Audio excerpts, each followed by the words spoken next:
Now, a dentist from Leeds has been giving up his time and his money to volunteer in war-torn Iraq in what he describes as the worst health conditions he has ever seen.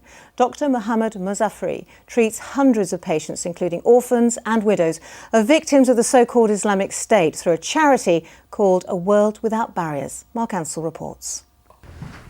Dr. Mohammed Mozafferi is back in his day job treating patients in Bramley. He's been to Iraq 4 times in the last 12 months, treating orphans, widows and the homeless who, after suffering years of conflict in their country, have had to prioritise just getting by rather than things like going to the dentist. Some of his patients were victims of the so-called Islamic State who'd fled to the city of Najaf, where he volunteers. They had the worst general health and oral health conditions I'd ever seen.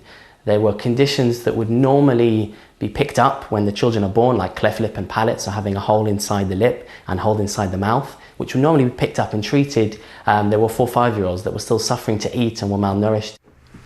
Outside of work, Mohammed spends much of his time in the mosque in the centre of Leeds. It's his faith which motivates him to give up his time and spend thousands of pounds a year travelling to Iraq to volunteer with the charity A World Without Barriers. What Islam teaches me is that the other person in society has as much value as I do.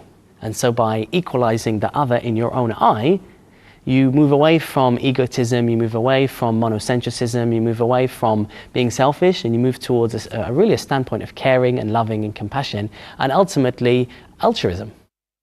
Yeah, but what should I show you? Circular. Mohammed hopes to be back in Iraq soon, putting a smile on faces where they need it most. Mark Ansell, BBC Look North, Leeds.